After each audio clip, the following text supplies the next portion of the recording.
कैसे हैं आप सब। उम्मीद करता हूं कि आप सब मस्त होंगे और आपकी तैयारी भी जबरदस्त होगी। दोस्तों, उत्तर प्रदेश के समान अध्ययन का जो मॉडल पेपर है उसमें आज का क्रम है 16। तो आइए, टोटल 38 प्रश्न होंगे। इन 38 प्रश्नों को ध्यानपूर्वक पढ़ते हैं। पहला प्रश्न कह रहा है कि नृत्य शैली शादिर के लिए कला वर्ग में पद्म श्री से सम्मानित किया गया था। यानी कि किसको शादिर नृत्य शैली के लिए पद्म श्री से सम्मानित किया गया था, तो वह सम्मानित किया गया था आर मुथु कनमल को। आर मुथु कनमल को सम्मानित किया गया था। अब मुझे बताइए कि नृत्य शैली शादिर का संबंध किस शास्त्रीय नृत्य से है। तो आपको पता होना चाहिए कि शादिर नृत्य शैली का संबंध किससे है, तो भरतनाट्यम से है। ठीक है, ये भी बात आप याद रखते हुए चलेंगे। अगला प्रश्न देखिएगा, कह रहा है कि निम्नलिखित में किस राज्य के मुख्यमंत्री किसानों के लिए ऋण सुविधा आसान बनाने के लिए सामान्य credit portal simplified application for agricultural loans की शुरुआत की है। शॉर्ट में कहते हैं SAFAL। तो वह शुरुआत किए थे उड़ीसा सरकार ने। उड़ीसा के मुख्यमंत्री नवीन पटनायक जी ने इनकी शुरुआत अक्टूबर 2022 में किया था।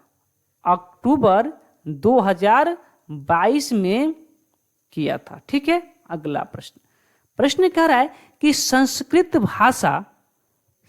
भाषा किस भाषा परिवार का हिस्सा है। तो जो आपका संस्कृत भाषा परिवार है वो आपका भारत यूरोपीय भाषा परिवार का हिस्सा है। ऑप्शन नंबर डी आपका सही उत्तर हो जाएगा। अगला प्रश्न कह रहा है कि भारतीय संविधान का अनुच्छेद 19 से 22 तक, माफ कीजिएगा 19 से 22 तक निम्नलिखित में से किस मौलिक अधिकार से संबंधित है। तो जो आपका स्वतंत्रता का अधिकार होता है, धार्मिक अधिकार, स्वतंत्रता का अधिकार, ये आपका आर्टिकल 19 से 22 तक है। ठीक है, धार्मिक स्वतंत्रता का अधिकार कहाँ तक है, समानता का अधिकार कहाँ तक है, शोषण के विरुद्ध अधिकार कहाँ तक है। इस प्रश्न के माध्यम से इन सभी को समझते हैं। तो ध्यान दीजिएगा, जो आपका धार्मिक स्वतंत्रता का जो आर्टिकल है वो आपका है 25 से लेकर 28 तक। ठीक है, जो समानता का अधिकार है अर्थात जो समता का अधिकार है वह आपका है 14 से लेकर 18 तक। जो आपका शोषण के विरुद्ध अधिकार है वह आपका है मात्र 2 ही आर्टिकल है, 23 और 24। ठीक है, यही मात्र 2 शोषण के विरुद्ध अधिकार है। चलिए अगले प्रश्न की ओर। अगला प्रश्न कह रहा है, एक कौन सा प्रश्न है मैं एक बार देख लेता हूं। अच्छा, क्या कह रहा है कि चालू वित्त वर्ष की पहली द्विमासिक मौद्रिक नीति समीक्षा बैठक में लिए गए निर्णय के बाद निम्न में से कौन सा मिलान सही सुमेलित है। कौन सा मिलान सही सुमेलित है। ठीक है, देखते हैं कौन सा। थोड़ा सा प्रश्न को छोटा कर देते हैं ताकि आप लोगों को दिखाई दे। हाँ, अब दिखाई दे रहा होगा। चलिए, दिखाई दे रहा होगा। देखिए कौन सा सही सुमेलित है, तो उसमें रेपो रेट दर आपका 6.5% निर्धारित किया गया था। सही बात है। जमा सुविधा दर 6.25% और बैंक दर आपका 6.75%। तीनों ऑप्शन सही है। यानी कि कौन सही है, ऑप्शन नंबर डी 1, 2 और 3 तीनों क्या है आपका सही हो जाएगा। अगला प्रश्न कर रहा है कि इल्बर्ट बिल में किसका प्रावधान किया गया। मोस्ट इंपॉर्टेंट प्रश्न है इल्बर्ट बिल। तो ध्यान देंगे इल्बर्ट बिल के बारे में। इल्बर्ट बिल को 1883 ईस्वी में ब्रिटिश सरकार ने लागू करने का प्रयास किया था। 1883 में। ठीक है, इसमें किसका प्रावधान किया गया है?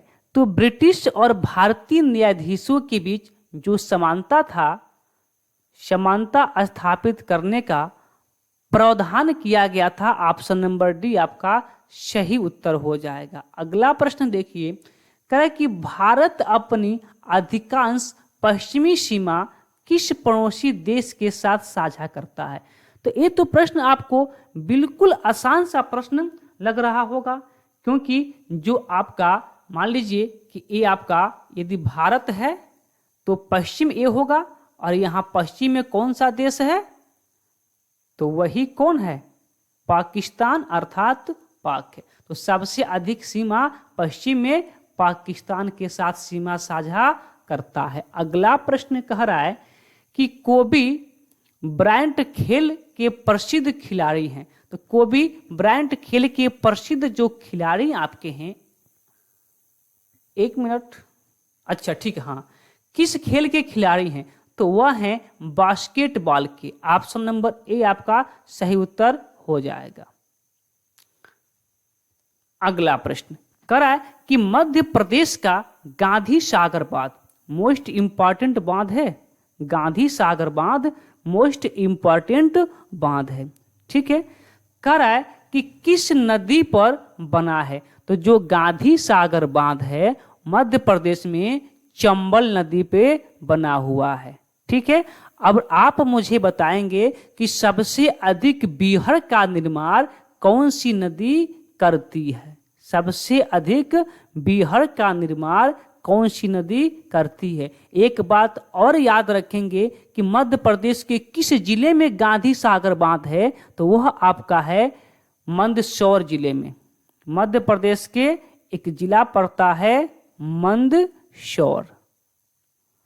तो इसी मंदसौर जिले में गांधी सागर बांध स्थित है।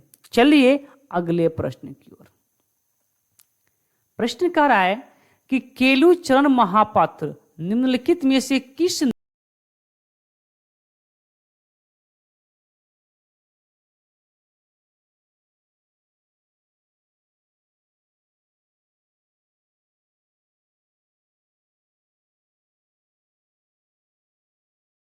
किस नृत्य से है? तो प्रश्न काफी इंपॉर्टेंट है, कई बार एग्जाम में प्रश्न पूछा गया है। तो जो केलुचरण महापात्र हैं, इनका जो नृत्य शैली है वो है आपका ओडिसी। ऑप्शन नंबर बी क्या हो जाएगा आपका? बिल्कुल सही उत्तर हो जाएगा। और ये भी याद रखेंगे कि इनको सन 2000 में पद्म विभूषण से सम्मानित किया गया था। सन 2000 में पद्म विभूषण से और 1988 में पद्म भूषण से भी इनको सुशोभित किया गया था। चलिए अगले प्रश्न की ओर चलते हैं। अगला प्रश्न, प्रश्न नंबर 11 कह रहा है कि निम्नलिखित में से कौन सा वनस्पति जगत लिवरवर्ट और मासिस में विभाजित है? तो जो लिवरवर्ट और मासिस में विभाजित है उसका नाम है स्पिनोप्सिडा। स्पिनोप्सिडा ऑप्शन नंबर बी आपका सही उत्तर हो जाएगा। अगला प्रश्न कह रहा है कि निम्नलिखित में क्या होता है जब दो विवर्तनिक प्लेटें अलग अलग गति से एक दूसरे की ओर बढ़ रही होती हैं? तो जब विवर्तनिक प्लेटें अलग अलग गति से एक दूसरे की ओर बढ़ती हैं तभी क्या होता है? भूकंप आता है। ऑप्शन नंबर डी आपका सही उत्तर है। अगला प्रश्न कर रहा है कि निम्न में से कौन ओलंपिक पदक जीतने वाला पहला भारतीय और एशियाई टेनिस खिलाड़ी था? तो वह था आपका Leander Paes. Option number A आपका सही उत्तर हो जाएगा। बात क्लियर है? तो चलिए एक बात और आप हमें बता दीजिए कि पीवी सिंधु किस खेल से संबंधित है? बस एक प्रश्न, पीवी सिंधु किस खेल से संबंधित है? महत्वपूर्ण नाम है। तो याद रखेंगे आप लोग, जो पीवी सिंधु हैं वो बैडमिंटन से संबंधित हैं। किससे संबंधित हैं? बैडमिंटन से संबंधित हैं। ठीक है, अगला प्रश्न कहना कि भारत के किसी राज्य के राज्यपाल के रूप में नियुक्त होने के इच्छुक व्यक्ति की न्यूनतम आयु कितना वर्ष होना चाहिए? तो आपको पता होना चाहिए कम से कम 35 वर्ष होना चाहिए, राज्यपाल के लिए भी और राष्ट्रपति के लिए भी, दोनों के लिए। प्रश्न नंबर 15 कहा कि नाबार्ड 1982 में भारत सरकार द्वारा स्थापित एक शीर्ष वित्तीय संस्थान है। नाबार्ड में आर का क्या अर्थ है? आप हमें बताएंगे कि नाबार्ड के अध्यक्ष कौन है वर्तमान में। यदि मैं सही हूं तो मुझे अच्छे से याद आ रहा है कि इसमें इसके अध्यक्ष शायद आपके हैं साजी केवी।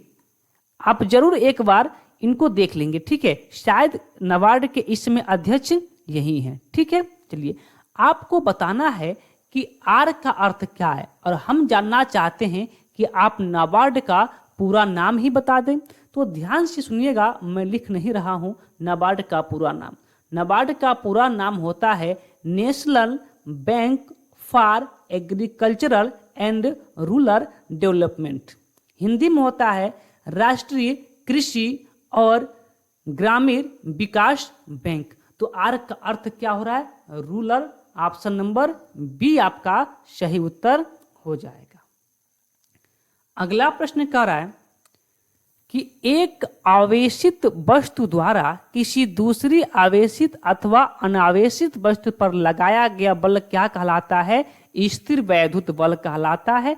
ऑप्शन नंबर ए आपका सही उत्तर हो जाएगा। अगला प्रश्न कह रहा है कि निम्न में से कौन सी वास्तुकला औरंगजेब की पत्नी दिलरास बानो बेगम का स्मारक है? तो सबको पता होगा कि दिलरास बानो बेगम का जो मकबरा है वह क्या कहलाता है? बीबी का मकबरा। और ये बीबी का मकबरा कहाँ है? ये भी बात आप याद रखेंगे। ये बीबी का मकबरा है औरंगाबाद में। ठीक है, औरंगाबाद में। यहां तक बात क्लियर है? ठीक है, चलिए अगले प्रश्न की ओर। अगला प्रश्न नंबर 18 का रहा है कि ब्रिजभूषण काबरा का संबंध किस वाद्य यंत्र से है? ठीक है, देखिए जो ब्रिजभूषण काबरा का संबंध है वह है गिटार से। ठीक है, चलिए अगले प्रश्न की ओर चलते हैं। 19 का रहा है a brief history of time पुस्तक किसने लिखी थी? तो a brief history of time के पुस्तक के जो लेखक हैं वो थे Stephen Hawkings. Option number A. अगला प्रश्न कह रहा है कि भारत का वह कौन सा शहर चाय उद्योग से जुड़ा है? महत्वपूर्ण प्रश्न है। तो आपको पता है कि दार्जिलिंग है जो चाय उद्योग से जुड़ा हुआ है। ऑप्शन नंबर बी आपका सही उत्तर हो जाएगा।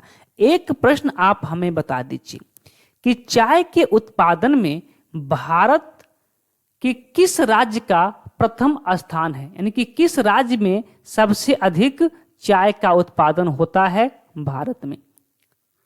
किस राज्य में चाय का सबसे अधिक उत्पादन होता है? ठीक है, मैं ही बता देता हूं। एक राज्य है असम। इसी असम राज्य में भारत का सबसे अधिक चाय का उत्पादन किया जाता है। अगला प्रश्न कह रहा है कि अलीवर्दी खां के बाद बंगाल का नवाब कौन बना था? तो ध्यान देंगे आप लोग, अलीवर्दी खां की मृत्यु हुआ था 1756 में हुआ था, शायद 1756 में। ठीक है, तो 1756 में जब अलीवर्दी खां का मृत्यु हो गया तो फिर उसके पश्चात उनका उत्तराधिकारी के रूप में नवाब बनता है Sirajud Daulah. Option number B आपका सही उत्तर हो जाएगा। बात क्लियर? अब देखिए यही सिराजू दौला है जो प्लासी के युद्ध में इसको मार दिया जाता है। और प्लासी के युद्ध से आप हमें बताएंगे कि प्लासी का युद्ध कब होता है। अब अलीवर्दी खां की मृत्यु होती है 1756 ईस्वी में और ये 56 में ही शासक बनता है और अगले ही वर्ष 1757 ईस्वी में प्लासी का युद्ध होता है जिसमें सिराजुद्दौला क्या होता है, मारा जाता है। आप हमें बताएंगे कि प्लासी के युद्ध में अंग्रेजी सेना का नेतृत्व कौन कर रहा था।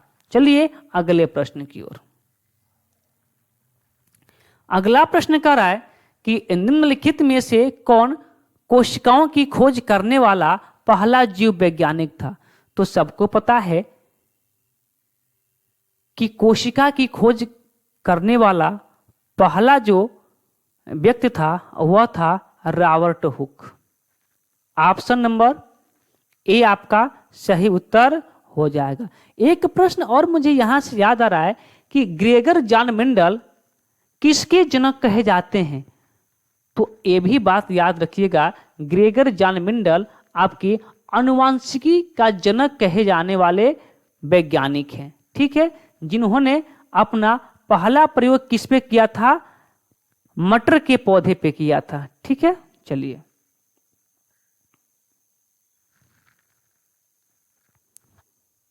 अगला प्रश्न कह रहा है कि निम्नलिखित में कौन से कारक जनसंख्या के वितरण को प्रभावित करते हैं। जनसंख्या के वितरण को प्रभावित करते हैं, ठीक है। देखिए दिया है ऑप्शन आपका जलवायु, मृदा, भौगोलिक स्थिति और जल।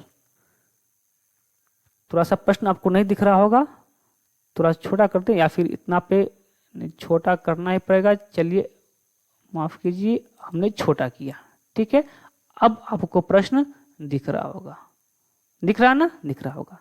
चलिए बताइए, तो कौन सा आपके जनसंख्या वितरण को प्रभावित करने वाले कारक हैं। जहां की जलवायु अच्छी होगी लोग वहां अधिक बसेंगे, जहां की मृदा अच्छी होगी वहां पे लोग अधिक बसेंगे, जहां की भौगोलिक स्थिति अच्छी होगी यानी कि भूकंप नहीं आते होंगे, बाढ़ नहीं आती होंगी, वहां पे लोग अधिक बसेंगे, जहां जल की व्यवस्था अच्छे से होगी, पानी पीने की सुविधा, पानी की उपलब्धता, खेती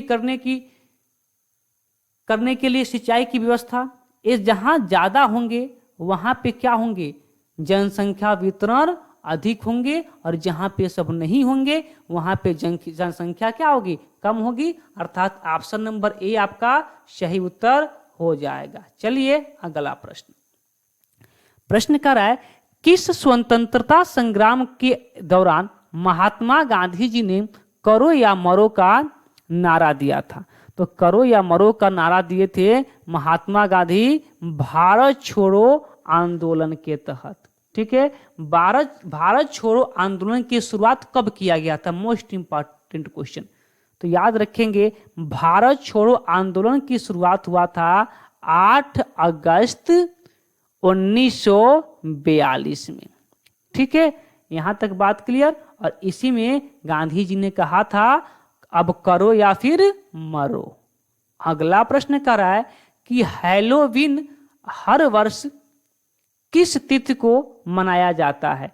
जो आपका हैलोवीन है वह आपको मनाया जाता है कब, तो मैं एक बार 31 अक्टूबर, 25 दिसंबर, हाँ 25 दिसंबर को, क्रिसमस डे के दिन, ठीक है, क्रिसमस डे के दिन। ऑप्शन नंबर सी आपका सही उत्तर हो जाएगा, ठीक है। चलिए अगला प्रश्न कह कि दिल्ली में लाल किला किसने बनवाया था। दो बातें यहां पे है, दो बातें याद रखिएगा। एक आगरा में लाल किला है और एक दिल्ली में भी लाल किला है। तो जो दिल्ली का लाल किला है उसको बनवाया था शाहजहां ने। जो दिल्ली में लाल किला है उसको बनवाया था शाहजहां ने, ठीक है। और आप हमें बताएंगे कि आगरा में जो लाल किला है उसको किसने बनवाया था। चलिए अगला प्रश्न कह कि समस्थानिकों की विशेषता क्या है। यहां दो बातें होती हैं, एक होता है समस्थानिक और एक होता है संभारिक। समस्थानिक क्या होता है और संभारिक क्या होता है, इस प्रश्न से आपका डाउट क्लियर होगा। तो पहले मैं इसका ऑप्शन आपको बता दूं कि जो समस्थानिक होते हैं समान परमाणु संख्या और अलग अलग द्रव्यमान संख्या, यानी कि जैसे द्रव्यमान संख्या क्या होता है, परमाणु संख्या क्या होता है। जैसे आपका कार्बन है, कार्बन C612, तो ये आपका क्या है, परमाणु क्रमांक है और ये आपका परमाणु भार है। जब आप केमिस्ट्री के क्वेश्चन करेंगे, केमिस्ट्री पढ़ेंगे तो अच्छे से पता हो जाएगा। तो समझिएगा समस्थानिक मतलब होता है कि जिसका परमाणु संख्या समान और द्रव्यमान अलग अलग होता है। लेकिन समभारी क्या होता है, इसका अपोजिट होता है, जब द्रव्यमान संख्या यानी कि परमाणु भार समान होता है और परमाणु संख्या अलग अलग होता है। बात किसकी हो रही है, समस्थानिक का, तो ऑप्शन नंबर सी हो जाएगा आपका सही। ठीक है, चलिए अगला करा है कि सिरोगेसी विधेयक 2016 का प्रतिबंधित करता है, यानी कि इसका संबंध किससे है। तो जो सिरोगेसी विधेयक है उसका संबंध था व्यवसायिक से, कमर्शियल व्यवसायिक से था, व्यवसायिक सिरोगेसी से था। ऑप्शन नंबर बी आपका सही उत्तर हो जाएगा। ठीक है, अगला प्रश्न, प्रश्न नंबर 29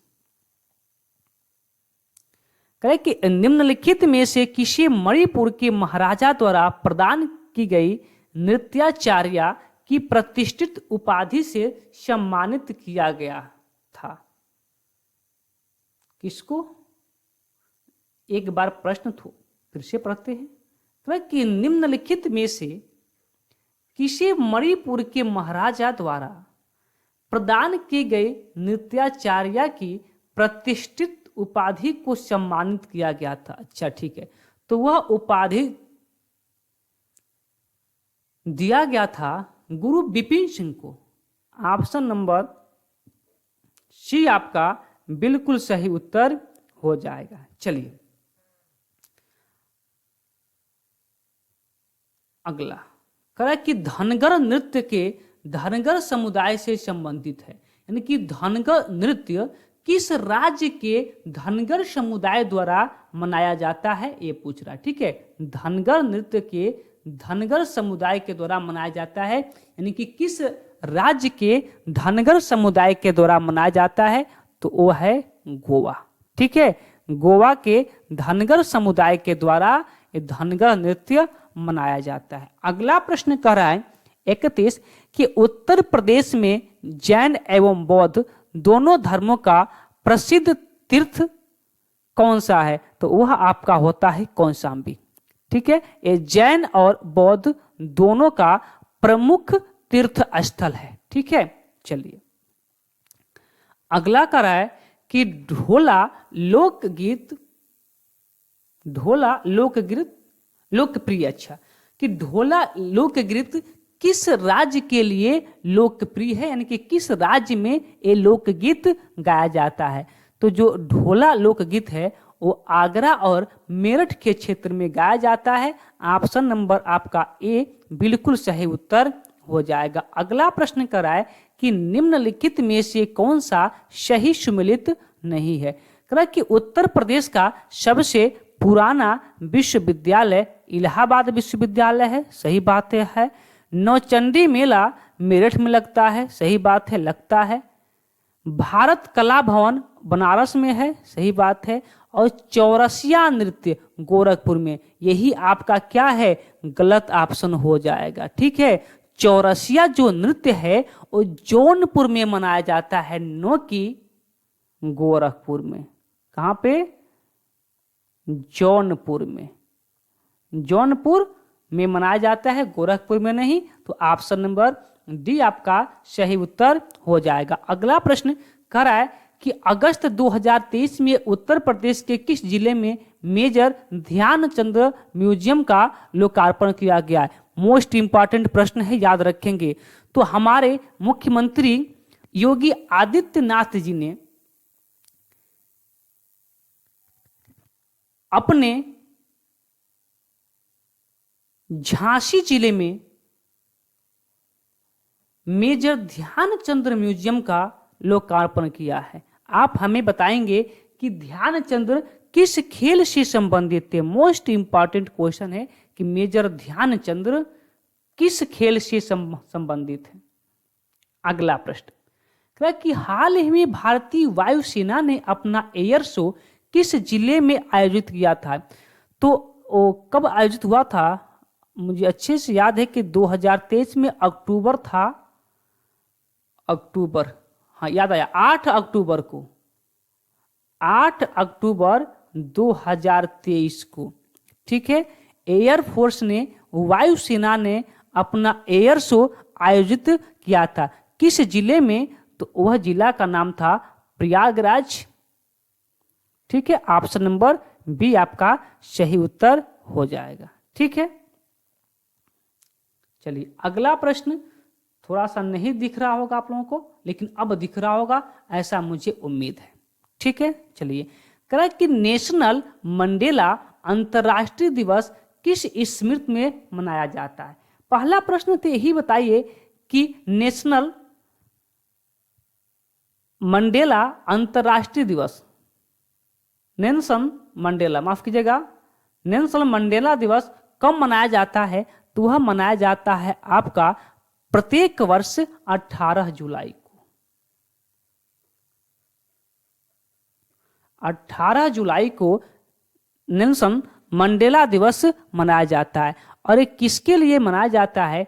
तो महिलाओं को बराबरी का अधिकार, लोकतंत्र के लिए संघर्ष, सामाजिक भेदभाव को खत्म करना, इन तीनों के लिए मनाया जाता है। इसलिए ऑप्शन नंबर आपका डी क्या हो जाएगा? सही उत्तर हो जाएगा। अगला प्रश्न कह रहा है कि G20 देशों के श्रम संबंधी समूह श्रम 20 की शिखर बैठक हाल ही में कहां पर आयोजित हुआ था?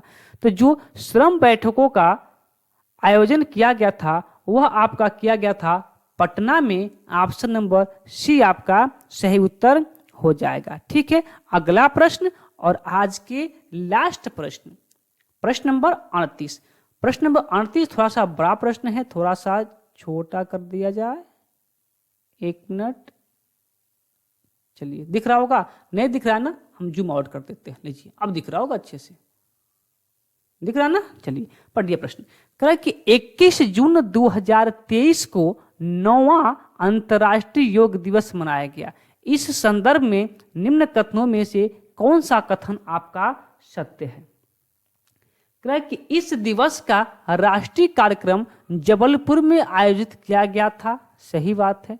प्रधानमंत्री नरेंद्र मोदी द्वारा कार्यक्रम के मुख्य अतिथि थे, यानी कि इनके द्वारा शुरुआत किया गया था। आगे कह रहा है कि इस वर्ष इसका जो विषय था योगा फॉर वसुधैव कुटुंबकम था। तो आपका तो ए और 1 और 3 सही है, ऑप्शन नंबर सी सही है। पर आप बताएंगे कि इस 9वें योग दिवस का मुख्य अतिथि कौन थे? तो ध्यान दीजिएगा, हमारे उप राष्ट्रपति, हमारे उप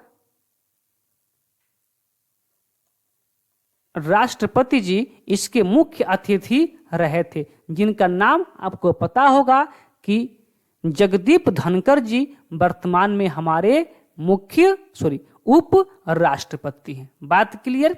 तो चलिए आज के जितने भी प्रश्न थे, अर्थात आज के प्रैक्टिस सेट नंबर 16 के 38वें प्रश्न को हमने देख लिया। तो चलिए फिर आज के क्लास को यहीं पे रोक देते हैं। कल पुनः मुलाकात होगी एक अलग प्रैक्टिस सेट के साथ। तब तक के लिए धन्यवाद।